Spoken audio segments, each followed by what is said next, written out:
Seleção brasileira convocada, penúltima lista antes da nomeação final para o Catar 2022. Vamos falar disso aqui no vídeo. Deixa o like, se inscreve no canal, ativa o sininho, faz o ritual que ajuda bastante a gente a continuar crescendo aqui. Bom, Brasil se programou para fazer 3 amistosos em junho.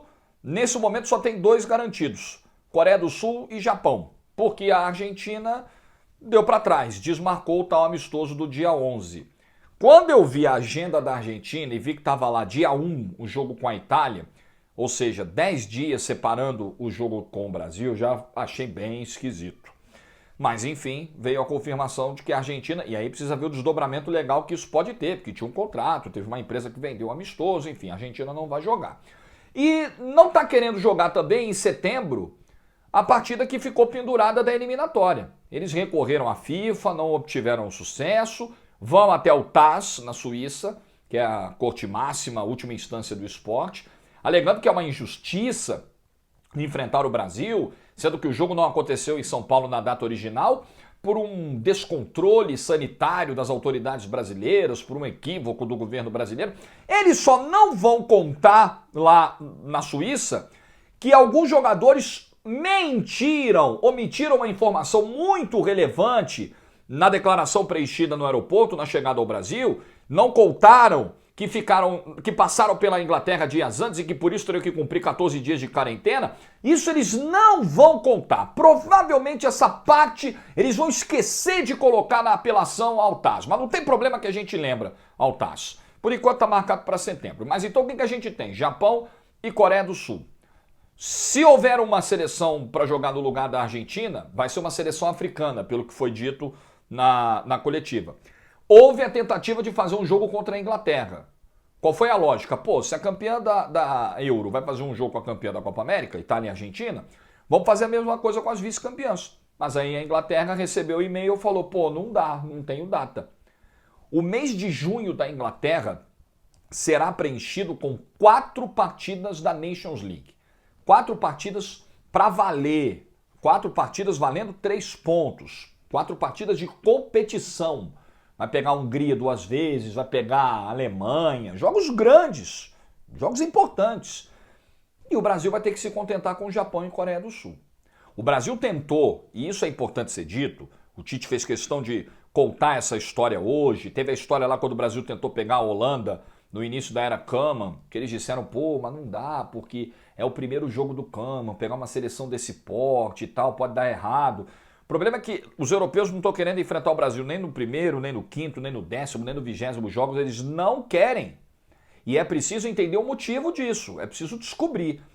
O Tite e a comissão técnica fizeram o máximo, e estão mostrando para a opinião pública, para que não sejam taxados como acomodados, eles não querem pegar europeu, eles não estão nem aí, eles estão dando graças a Deus. Não, eles se movimentaram, justiça seja feita.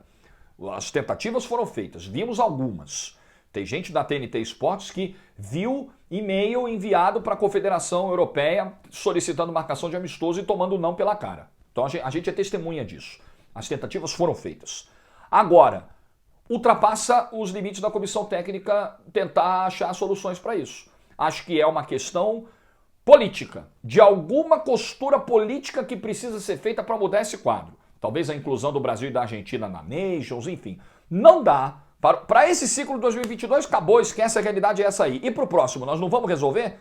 A seleção mais vitoriosa em Copas do Mundo, a seleção mais importante do mundo, vai aceitar passivamente esse isolamento, que é ruim para ela, é ruim para os europeus também, é ruim para o futebol. Em termos de logística, marcar amistosos contra o Brasil é algo super fácil. Você pode fazer esses jogos na Europa, como o Brasil sempre fez. A maioria dos jogadores da seleção brasileira atua na Europa. Não há justificativa razoável. Porque eles não querem enfrentar seleções fortes, eles enfrentam toda hora. Qual a diferença para a Inglaterra enfrentar uma Alemanha ou enfrentar o Brasil? São seleções da mesma prateleira, são seleções top do mundo. Alguma coisa está cheirando mal nessa história. Não sei se a CBF politicamente está enfraquecida, está isolada, está sendo evitada, eu não sei. Mas as justificativas que são apresentadas, elas não me convencem, elas não me descem. Justificativa técnica para não aceitar enfrentar o Brasil? Não quero enfrentar perto da Copa, eu quero um amistoso mais leve, tudo bem, mas no ciclo de 4 anos, Não sei, acho que a direção da CBF precisa começar a se coçar, se movimentar nos bastidores, fazer algo. Aceitar passivamente mais 4 anos isso eu acho que é muito ruim. Convocações. Danilo. Muito legal ver o Danilo aí. Muito merecido, muito justo. Um garoto que tem muito futuro em termos de seleção. Provavelmente vai ser lembrado e vai fazer parte do próximo ciclo. A convocação dele acho que não é para o Catar. Já começando uma transição, uma possibilidade de observação, até com a lesão do Fabinho. Meio que se abre essa janela. O Arthur foi chamado da última vez. O Gerson já está um pouquinho fora. Acho que ali a gente tem ainda uma indefinição. O Gerson hoje, ele tem jogado no futebol francês até como um ponta. O que pode ser interessante para o Brasil em termos de versatilidade. Do Gerson te oferecer algo a mais, além da função natural. O problema é que se for olhar para jogadores de lado, de ponta, o Brasil tem vários. Tite até hoje na coletiva falou, pô, que bom que aumentou o número de convocados para a Copa, porque eu tô cheio de jogador com as perninhas rápidas, jogador de lado e tal. Por ali não seria legal para o Gerson. Mas tem alguma disputa na lateral esquerda também, tanto que ele convoca 3. Acho que ele vai querer observar Telles e Arana de perto, ali como um desempate, como um tirateima, uma observação ali final. Acho que a dúvida está entre os dois, o Alexandre sendo o outro lateral esquerdo. Mas assim, são questões muito pontuais. 21 nomes, eu acho que estão ali sacramentados. O que me chama mais atenção é ver como esses caras estão performando, porque fisicamente acho que vai chegar, salvo alguma lesão grave, claro que a gente torce para que não aconteça, mas infelizmente acaba acontecendo com alguma seleção sempre. Tirando isso, na questão de desgaste, ninguém vai chegar tão arrebentado na Copa, porque a gente vai estar caminhando para o meio da temporada. Então o que me preocupa mais é performance, é desempenho no dia a dia, desempenho nos clubes e desempenho nos grandes enfrentamentos. Porque infelizmente, com essa situação aí de calendário, das seleções e tal, a gente não viu, e aí tem um setor onde a minha preocupação, não sei se preocupação é o termo, mas o sinal amarelo eu acho que tem que estar ligadinho, aceso, a gente tem que estar um pouquinho mais atento, que é a zaga, que são os zagueiros.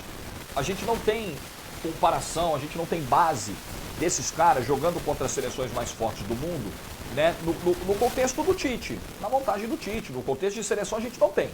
Então a base que a gente tem é o desempenho deles na Champions, por exemplo.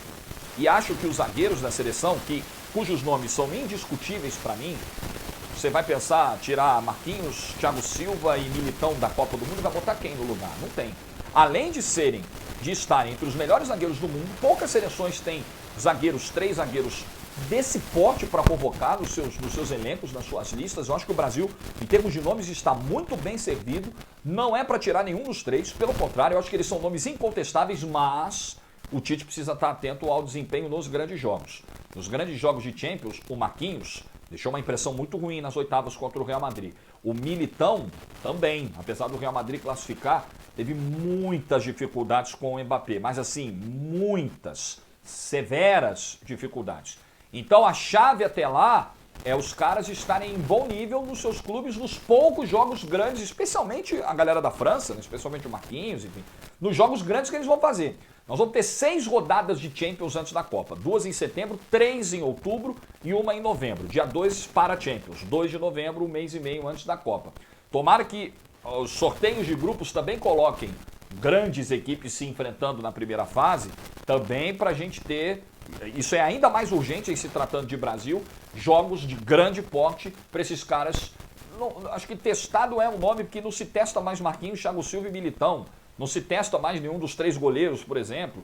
Esses caras não precisam de teste, mas eles precisam estar com a corda esticada no bom sentido. Eles precisam estar com o sarrafo elevado. Eles precisam estar jogando bem grandes partidas. E isso vai ser importante para que eles cheguem com maior segurança na Copa do Mundo, com a confiança no alto e com a segurança transmitida ao Tite de que eles estarão em um nível excelente para encarar qualquer desafio que venha na Copa do Mundo. Então é um sinalzinho, não é um sinalzinho amarelo virando vermelho não, mas um pontinho de atenção que a gente precisa ter com alguns nomes, especialmente esses que eu citei, pensando no Qatar 2022. Mas a lista é essa, fala-se aí, poderia chamar o Hulk? Eu chamaria. Eu acho que você poderia ter um cara com a experiência do Hulk e com aquilo que ele pode oferecer para uma reta final de um jogo, com a finalização, com a força física, com o poder de área, para uma eventualidade estar lá e usar. Mas o Tite não vai.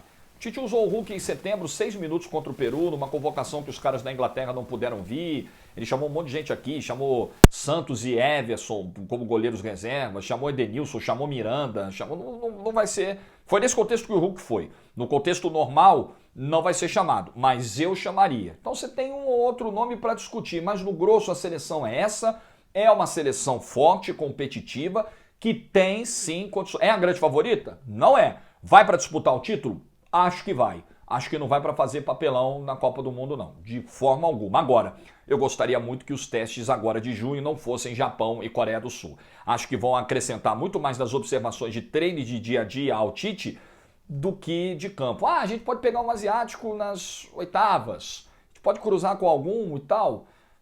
Pode, mas não serão seleções asiáticas as que vão brigar pelo título. Quando o funil chegar... É a França, é a Espanha renovada, é a Inglaterra com uma safra muito volumosa nas mãos do Southgate, é a Alemanha que vai conseguindo uma retomada a partir de agora com o Hans Flick, é a Bélgica, é aí que a coisa vai engrossar, não é com o Japão, com a Coreia do Sul. E infelizmente a gente não sabe, na comparação Brasil e essas seleções, em que pé estamos, porque não rolou. E é uma pena que não tenha rolado. É uma pena para a Copa, é uma pena para o futebol que não tenha rolado. Deixa nos comentários aí se você gostou da lista, não gostou, faltou algum nome, não faltou, tinha que ter o Hulk, não tinha, tinha que ter o Gabigol, não tinha, tinha que ter o Everton Ribeiro, não tinha ninguém do Flamengo nessa lista, né, dessa vez. Manda nos comentários que eu tô sempre de olho. Valeu!